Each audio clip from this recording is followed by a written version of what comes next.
नमस्कार, स्वागत है आपका एबीपी गंगा में। मैं हूं आपके साथ प्राची पारेशर। बुलेटिन की शुरुआत करेंगे उत्तर प्रदेश में बढ़ते कोरोना के आंकड़ों की। किन जिलों में कोरोना के आंकड़े बढ़ रहे हैं ये आपको बता दें। 3 जिलों में कोरोना के नए मामले सामने आए हैं।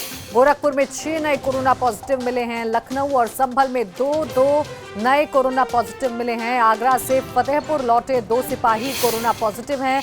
मुंबई से श्रावस्ती लौटे 2 लोग भी संक्रमित निकले हैं। तो ये बड़ी खबर, ये बड़ी जानकारी आपको बता दें। 3 जिले जहां पर कोरोना के नए मामले सामने आए हैं। गोरखपुर में 6 नए कोरोना पॉजिटिव मिले हैं। लखनऊ और संभल में 2 नए कोरोना पॉजिटिव मिले हैं। इसके साथ ही साथ आगरा से फतेहपुर लौटे 2 सिपाही भी कोरोना पॉजिटिव पाए गए हैं और मुंबई से श्रावस्ती लौटे 2 लोग भी कोरोना संक्रमित निकले हैं, कोरोना पॉजिटिव निकले हैं। तो उत्तर प्रदेश में आंकड़ा लगातार बढ़ता जा रहा है और लगातार जो संख्या है कोरोना की उसमें इजाफा हो रहा है, जिसकी वजह से चिंता जरूर बढ़ गई है। क्योंकि एक तरफ लॉकडाउन 4.0 में तमाम तरीके की रियायतें दी जा रही हैं, तो वहीं दूसरी तरफ ये बढ़ता आंकड़ा भी चिंता बढ़ा रहा है। तो लॉकडाउन के चौथे चरण में अब धीरे धीरे रियायतें मिल रही हैं। हम आपको यूपी के अलग अलग जिलों का हाल दिखाते हैं कि कैसे तस्वीर बदल रही है। अगर बात करें कानपुर की, तो यहां अब पहले की तरह जिंदगी पटरी पर लौटने लगी है। बाजार, दुकानें खोलने की गाइडलाइंस जारी कर दी गई हैं, लेकिन शर्तों के साथ। तो उधर इससे मुश्किलें भी बढ़ गई हैं। अब प्रशासन और आम लोगों को पहले से ज्यादा चौकन्ना और सावधान रहना होगा। तो सुबह 10 बजे से शाम 6 बजे तक बाजार खुलेंगे। कानपुर में अब ये गाइडलाइन जारी कर दी गई है। डीएम ने ये गाइडलाइन जारी कर दी है। सशर्त दुकानें खोलने को मंजूरी मिल गई है, लेकिन ये राहत कहीं आफत ना बन जाए, इसलिए मिलकर सभी को सहयोग करना होगा। जहां एक तरफ प्रशासन है उसे सख्ती करनी होगी, तो वहीं दूसरी तरफ हम लोगों को भी, आप लोगों को भी अपनी जिम्मेदारी समझनी होगी कि अगर रियायतें मिली हैं तो इसलिए मिली हैं ताकि अर्थव्यवस्था को पटरी पर लाया जाए, ताकि जान के साथ जहान को भी बचाया जाए। लेकिन हमें ये समझना होगा कि अगर हम शॉप्स पे जा रहे हैं, हम बाजार में जा रहे हैं, तो ये सुनिश्चित करें कि वहाँ पर भीड़ न लगाएं, सोशल डिस्टेंसिंग का ख्याल रखें। किसी दुकान पर कोई सामान खरीदने जा रहे हैं तो मास्क पहने, अपने आप को सैनिटाइज करें। और हालांकि ये ज़रूर आपको बता दें कि शॉपिंग मॉल, जिम अभी बंद रहेंगे, ये नहीं खुलेंगे। रेस्टोरेंट में सिर्फ होम डिलीवरी हो सकेगी।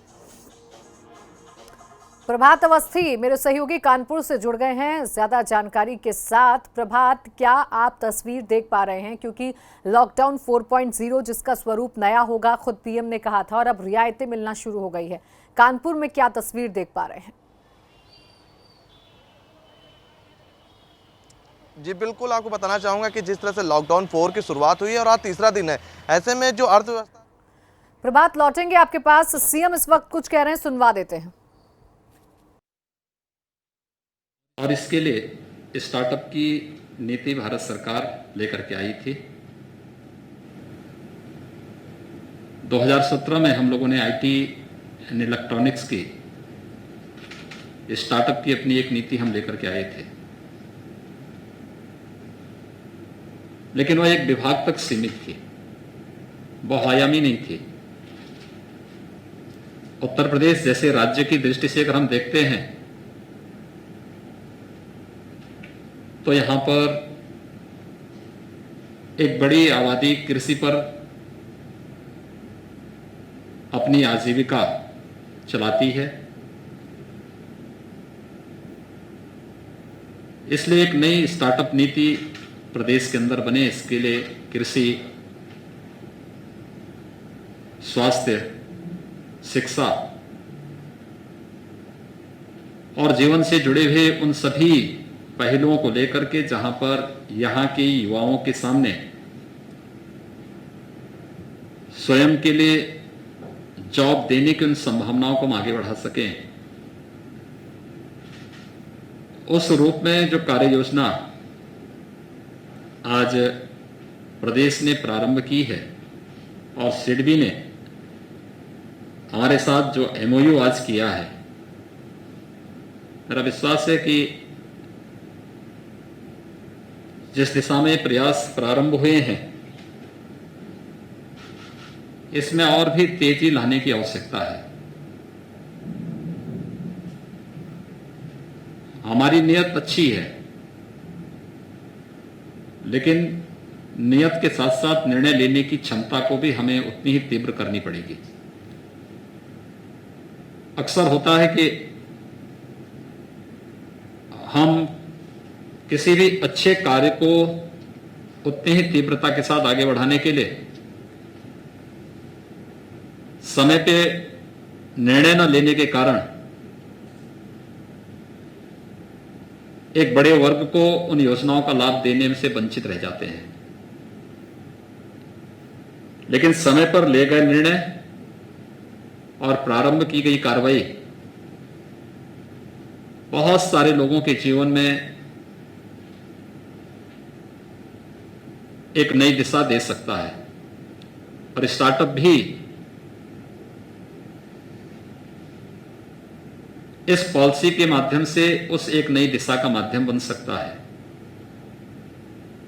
आज से 3 वर्ष पहले मैंने स्वयं उत्तर प्रदेश के कुछ युवाओं को संवाद के लिए बुलाया था। प्रौद्योगिकी ये सभी हमारे प्रदेश के टेक्निकल एजुकेशन से जुड़े हुए युवा थे, लगभग 25 युवा थे। 25 में से 20 युवा ऐसे थे जिन्होंने स्वयं के स्टार्टअप स्थापित करने में रुचि दिखाई थी। उन्हें इस बात की चिंता नहीं थी कि वे कहां नौकरी करेंगे। उन्होंने कहा कि अगर हमें सपोर्ट मिले तो हम स्वयं का स्टार्टअप स्थापित करके जॉब क्रिएशन की प्रक्रिया को आगे बढ़ाने में रुचि लेना चाहते हैं और नए नए इनोवेटिव आइडियाज उनके पास थे। उन संभावनाओं को हकीकत में बदलने का कार्य सरकार को करना चाहिए, विभाग को करना चाहिए। और मुझे प्रसन्नता है कि हम पिछले 1 वर्ष से जिस एक कार्य का इंतजार कर रहे थे कि सिडबी के साथ मिलकर के हम एक कॉर्पस फंड की स्थापना करें, हम देश का सबसे बड़ा इनक्यूबेटर सेंटर उत्तर प्रदेश में राजधानी लखनऊ में स्थापित करें। हर जनपद में एक नया, एक मिनट है कोई, वहां मेरे कार्यालय में करो, एक मिनट अभी जरूर।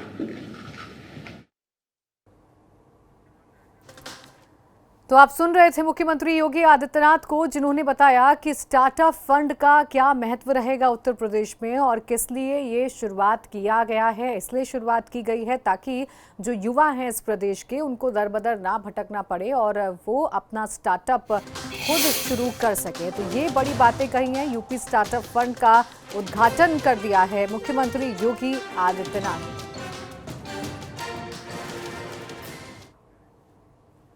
तो कानपुर की तस्वीरें हम दिखा रहे थे, मेरे सहयोगी लगातार बने हुए हैं। प्रभात, अब जरा तस्वीरें आप दिखाइए। उस वक्त सीएम आ गए थे, बीच में आपको रोकना पड़ा था। आप तस्वीरें दिखाइए और समझाइए कि इस रियायत को कितनी सख्ती के साथ फॉलो करवाया जा रहा है।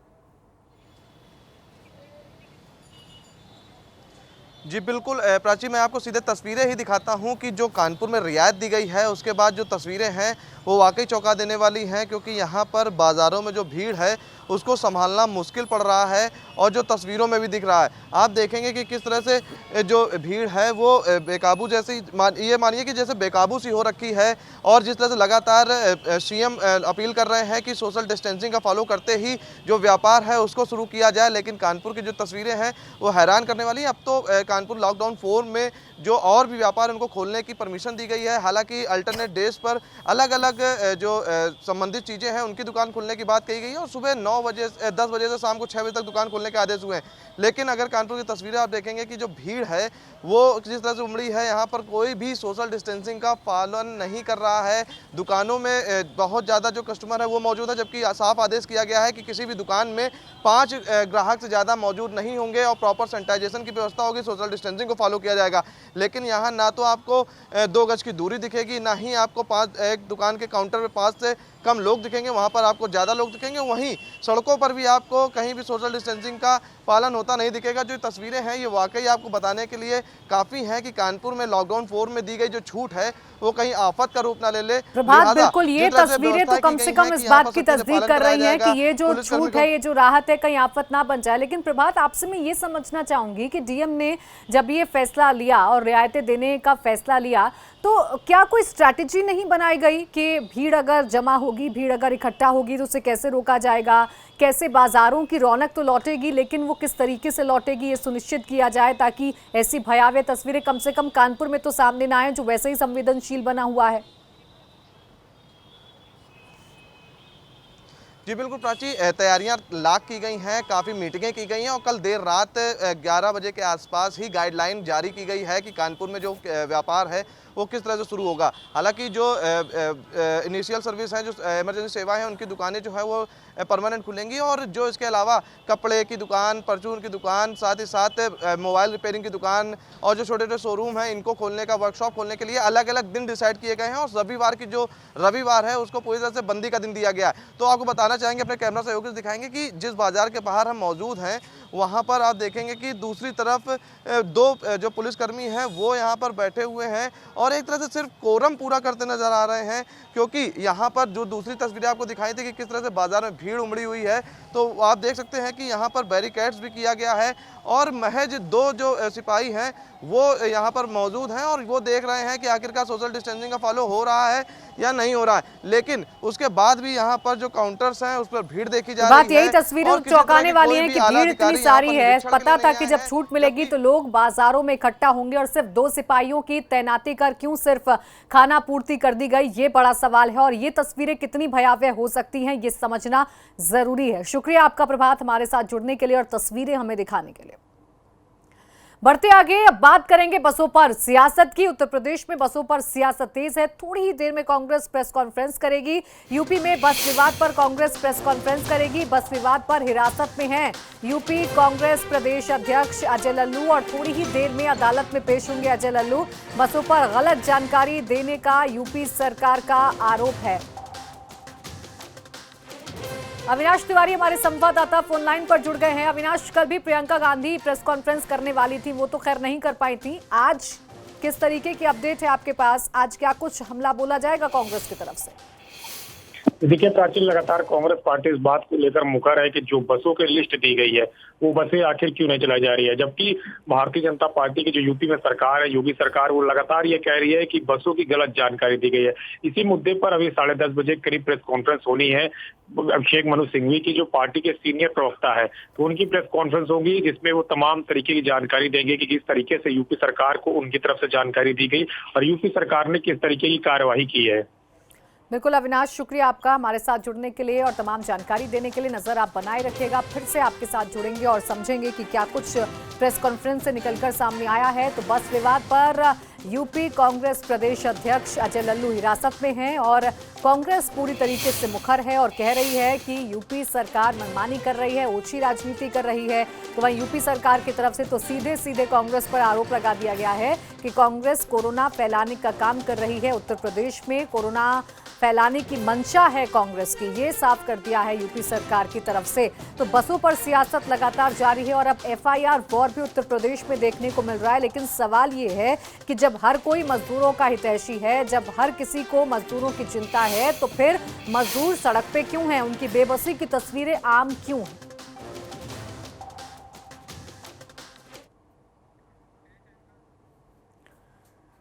और एक और बड़ी खबर, यूपी कांग्रेस अध्यक्ष पर एफआईआर का मामला। एबीपी गंगा के पास एफआईआर की कॉपी। एफआईआर में अजय लल्लू, विवेक बंसल का नाम है।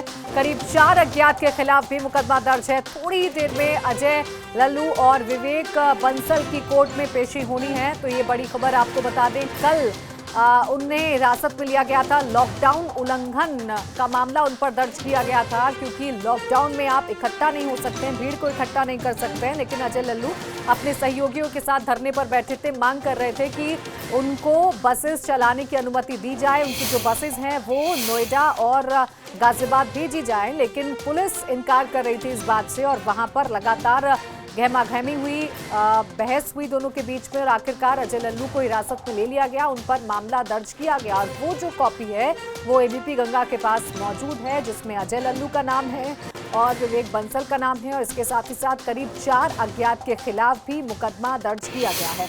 अब जो ताज़ा अपडेट मिल रही है उसके मुताबिक अब से कुछ ही देर बाद अजय लल्लू और विवेक बंसल को कोर्ट में पेश किया जाएगा। तो एफआईआर वॉर लगातार जारी है, जहां बसों पर सियासत है, कांग्रेस चौतरफा गिरती नजर आ रही है, तो वहीं सरकार अपने अलग आरोप लगा रही है। सरकार का कहना है कि कांग्रेस ओछी मानसिकता दिखाते हुए उत्तर प्रदेश, जो कि सबसे ज्यादा जनसंख्या वाला प्रदेश है, वहां पर कोरोना जानबूझकर फैलाने की कोशिश कर रही है। और ऐसा क्यों कहा था वो हम आपको बताएंगे, लेकिन सबसे पहले आप ये एक्सक्लूसिव तस्वीरें देख लीजिए। ये है वो एफआईआर की कॉपी जो कि अजय लल्लू पर एफआईआर दर्ज की गई है, उसकी कॉपी आप सबसे पहले एक्सक्लूसिवली आप एबीपी गंगा पर देख पा रहे हैं।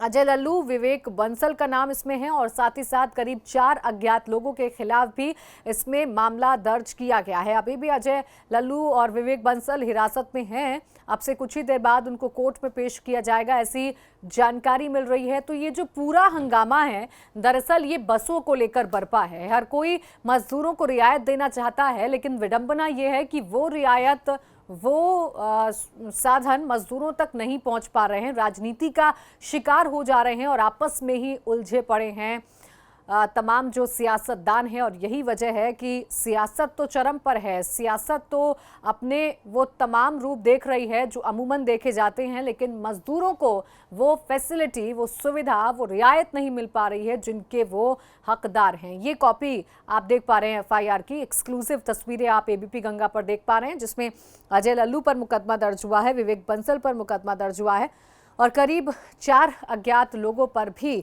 मुकदमा दर्ज किया गया है। अब से कुछ ही देर बाद उनको कोर्ट में पेश किया जाएगा। साथ ही साथ जैसा हम आपको बता रहे थे कि यूपी सरकार के प्रवक्ता और जल शक्ति मंत्री, उन्होंने कहा है कि ये कांग्रेस की मंशा है, वो कोरोना फैलाना चाह रही है। तो दूसरी तरफ कांग्रेस भी मुखर है, कांग्रेस कह रही है कि यूपी सरकार ने तो हद कर दी है, वो जानबूझकर मजदूरों को बसेस पहुंचाने नहीं दे रही है। और आज भी अब से थोड़ी देर बाद कांग्रेस की प्रेस कॉन्फ्रेंस भी होनी है, अभिषेक मनु सिंघवी प्रेस कॉन्फ्रेंस करेंगे। अब कांग्रेस की तरफ से क्या नया हमला किया जाता है, ये जरूर देखने वाली बात होगी। लेकिन उत्तर प्रदेश में मजदूरों को लेकर, बसों को लेकर सियासत अपने चरम पर है।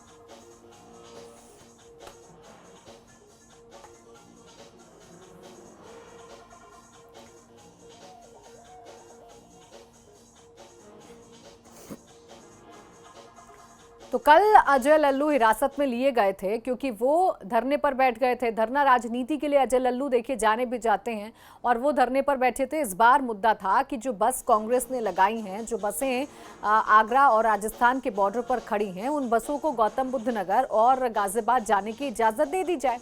देखिए सरकार ने इजाजत भी दे दी थी। अवनीश अवस्थी की तरफ से पत्र लिखकर यह सूचित किया गया था कि आप 500 बसें गौतम बुद्ध नगर में लगा दीजिए, 500 बसें आप गाजियाबाद में लगा दीजिए। लेकिन सरकार कह रही थी कि जो फॉर्मेलिटीज हैं कम से कम वो तो पूरा कर लीजिए। ऐसे ही थोड़ी ना जो दूसरे राज्यों से बस आई हैं उसे हम अपने राज्य में दाखिल कर सकते हैं, तमाम जो औपचारिकताएं कम से कम वो तो पूरा कर लीजिए।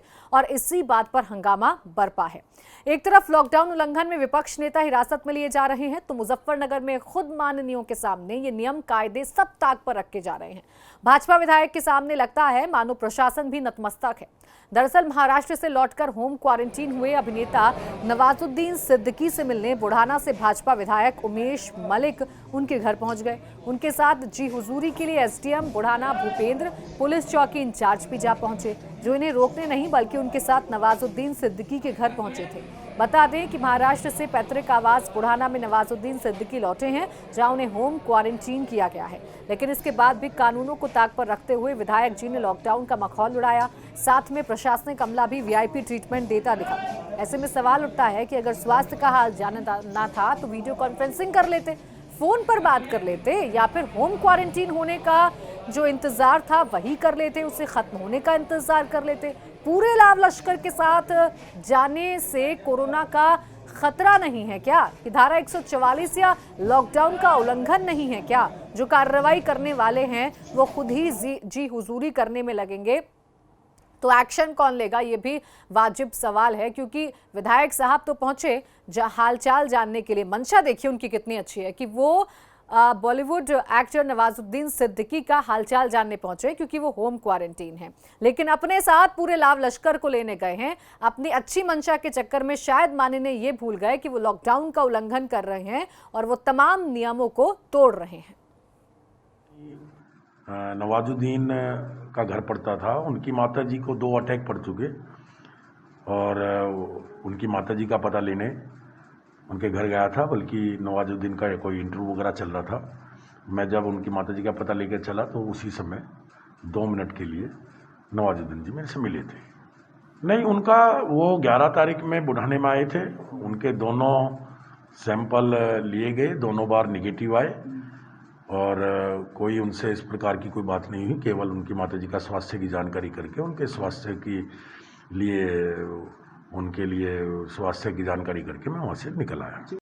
अब पहले तो तथ्यों का परीक्षण करना आवश्यक है, तथ्य क्या सही है गलत है, और फिर ये है ना कि अगर गए भी होंगे कहीं पर तो बिना प्रशासनिक कार्य से नहीं माना जा सकता कोई प्रशासनिक अधिकारी कहीं जाएगा। तो जब तक इसकी जांच न हो जाए तब तक कुछ कहना कठिन है। फिर ये कौन अधिकारी गया कहाँ पर और किस मकसद से गया, इसका पता चलना भी जरूरी है। तो आपने सुना, आपने माननीय का बयान सुन लिया, वो किस मंशा से गए थे, अधिकारियों का बयान सुन लिया जो अपनी मजबूरी बता रहे हैं और कह रहे हैं बिना जांच के हम कुछ नहीं कह सकते। तस्वीरें जो हैं वो शायद इनके सामने कुछ भी नहीं है। हमारे संवाददाता अभिषेक जुड़ गए हैं फोन लाइन पर ज्यादा जानकारी के साथ। अभिषेक, लगातार एबीपी गंगा इन तस्वीरों को दिखा रहा है और ये तस्वीरें अपने आप में काफी हैं ये बताने के लिए कि लॉकडाउन का उल्लंघन तो हुआ है, वो भी खुद माननीय के द्वारा, वो भी खुद जिम्मेदारों के द्वारा। क्या कार्रवाई हो रही है, क्या अपडेट है आपके पास?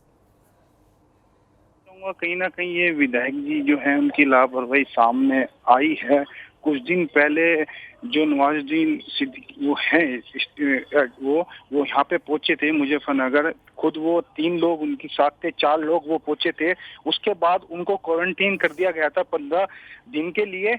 उसके बाद जो बुढ़ाना के बीजेपी विधायक है उमेश मलिक वो वहाँ पे पहुंचे और उनके साथ लाव लश्कर के साथ जो एसडीएम बुढ़ाना है कुमार भूपेंद्र वो पहुंचे, उनकी जो बराबर में बैठे हैं वो पहुंचे हैं। उसके बाद जो कस्बा इंचार्ज है वो पहुंचे हैं। कहीं ना कहीं ये लापरवाही बिल्कुल सामने आई है। जब क्वारंटीन किया गया है 14 दिन के लिए तो विधायक जी कैसे पहुंचे? कहीं ना कहीं ऐसा लगता है कि विधायक जी अपनी दोस्ती निभाने के लिए वहां पे पहुंचे हैं। और उसके बाद जब हमारी प्रशासन से बात हुई है तो उनका ये कहना है कहीं ना कहीं लापरवाही सामने आ रही है, जांच करी जाएगी। उसके बाद कौन से अधिकारी वहां पे पहुंचे हैं और क्यों पहुंचे हैं, पहुंचना नहीं चाहिए था। जी अभिषेक, सवाल यह है कि कब तक जांच होगी? क्यों लॉकडाउन का उल्लंघन इसे नहीं समझा जा रहा है जब सीधे तौर पर लापरवाही है? हम देख रहे हैं क्वारंटीन खत्म होने का इंतजार ही कर लेते माननीय। जी सवाल यह है अभिषेक, कितना वक्त लगेगा जांच होने में? वो ये जांच का तो प्रशासन का खाना पूर्ति का ही कहना है कि जांच चल रही है। कहीं ना कहीं प्रशासन को ये डर है कि सत्ता के विधायक हैं, अगर कार्रवाई करी तो कहीं ना कहीं दिक्कत ठीक है खड़ी अभिषेक, होगी। सवालों के घेरे में कहीं ना कहीं प्रशासन है जो लॉकडाउन का उल्लंघन होने पर भी सिर्फ जांच का हवाला दे रहा है, हीला हवाली कर रहा है और कार्रवाई नाम की कोई चीज नजर नहीं आती है। शुक्रिया तमाम जानकारी के लिए अभिषेक।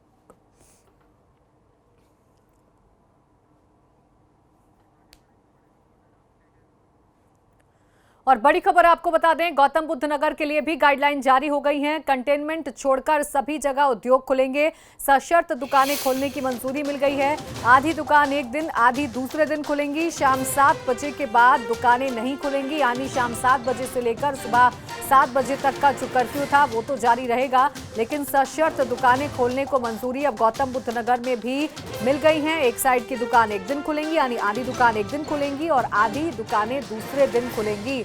ये मंजूरी नोएडा प्रशासन की तरफ से, नोएडा जिलाधिकारी की तरफ से, यानी गौतम बुद्ध नगर जिलाधिकारी की तरफ से जारी कर दी गई है। तो रियायत अब तमाम जिलों में मिलनी शुरू हो गई है, लेकिन समझना होगा, सावधान रहना होगा कि ये राहत कहीं आफत ना बन जाए। और इसी के साथ इस बुलेटिन में फिलहाल इतना ही। आप देखते रहिए एबीपी गंगा।